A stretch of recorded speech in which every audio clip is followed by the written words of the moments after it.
A long time ago, in a small kingdom, there lived a king who loved to dress up more than anything else. He could spend whole days in the dressing room, showing off in front of the mirror in new dresses. Nice. So, for every occasion of life, whether it be a trip to the theater or just breakfast, the king had prepared the best fabrics and robes.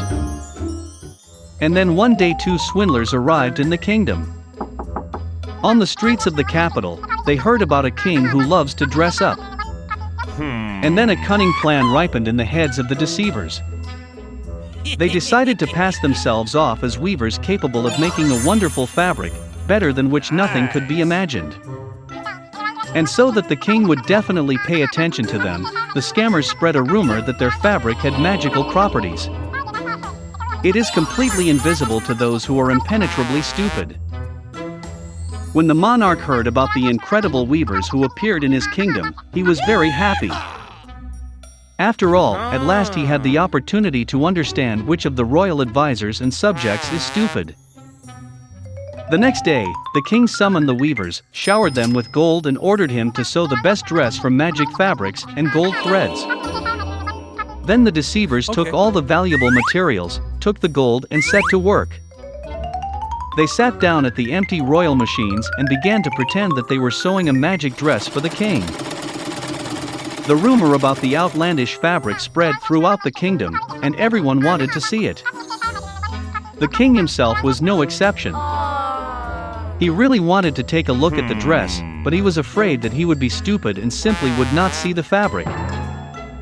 And so the monarch decided to send his wisest advisor to them, the most intelligent and honest among all. Oh yeah!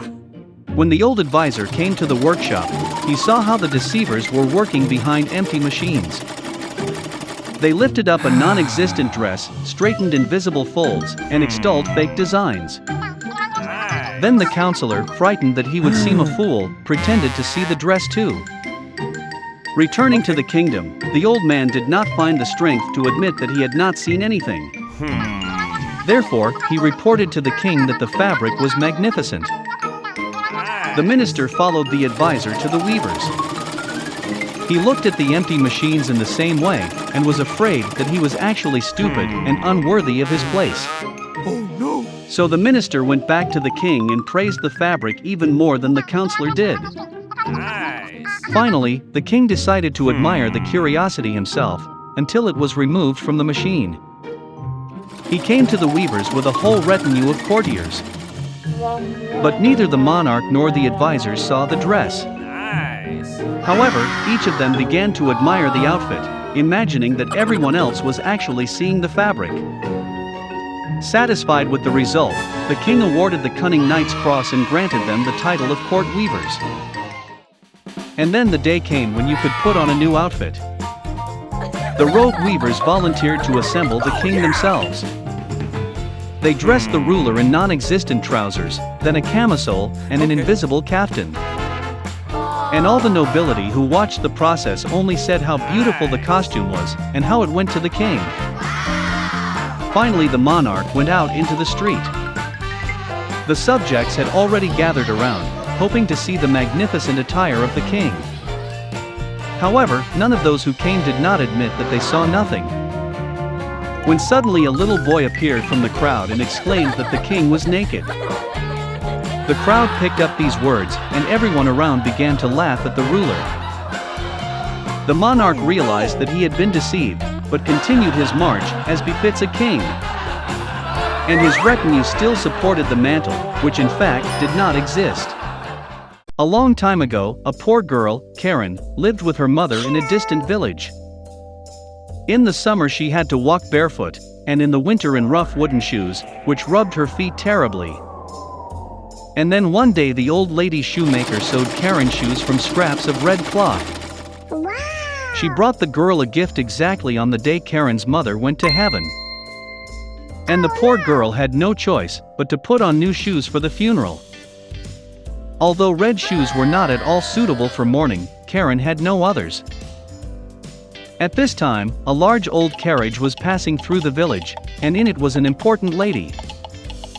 She saw the girl, felt sorry for her and decided to take her home. For many years Karen lived with a lady and never took off her favorite red shoes. But the girl has grown noticeably, and the time has come to buy her new shoes.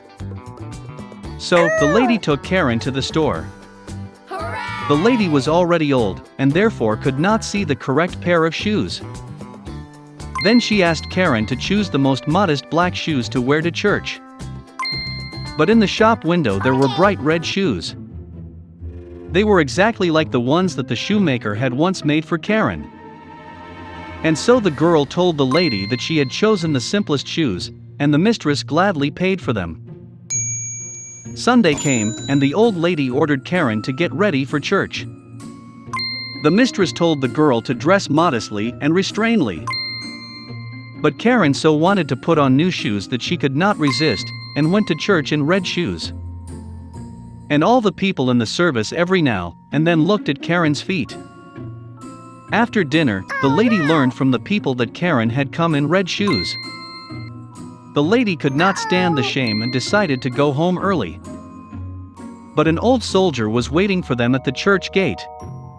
Hello. He bowed deeply to the ladies, saw the red shoes, and began to praise them as never before. Nice. Karen danced with delight. And then her legs began to dance by themselves, as if the shoes had some kind of magical power. The girl was frightened, wanted to throw off her shoes, but they were tight. The shoes were firmly attached to her feet. And Karen had to dance. She danced through the fields and meadows, in the rain and in sunny weather, both at night and during the day. And then one night the girl found herself on the edge of the forest. It was dark and scary all around. Then suddenly a white light blinded Karen. It was an angel in a long white robe. Behind his shoulders were large wings that descended to the very ground. No. He looked at the girl sternly and said that for her deceit, pride and disobedience, she would dance for eternity, until she dries up like a mummy. Before Karen had time to say a word, the shoes grabbed her and led her on. For a long time, the girl's shoes were worn over the stones, through the thicket and thorn bushes. Sharp thorns dug into Karen's legs and scratched them bloody. And then she danced to the small secluded house of the forester. The girl sat down on the porch and cried bitterly. She managed to repent of her disobedience and most of all wanted to apologize to the lady. When the forester heard the girl crying, he took pity on her and decided to help. Then he took silver scissors and cut the red shoes. Karen was overjoyed to be able to control her legs again. Now, more than anything, she wanted to go home. The girl thanked the forester, and he presented her with his daughter's old wooden shoes. Putting on her shoes, Karen thanked her rescuer again and ran home. So, she raced through the fields, making her way through the forests day and night, until she saw the outline of her house. Then the girl gathered her last strength and rushed to the entrance. She ran into the drawing room, where sat a sad lady, who had been mourning her named daughter all week. Seeing Karen, the mistress beamed with joy. The girl threw herself into the arms of her wet nurse, and began to apologize for her disobedience. Of course, the mistress forgave Karen, and the girl promised never to deceive anyone again.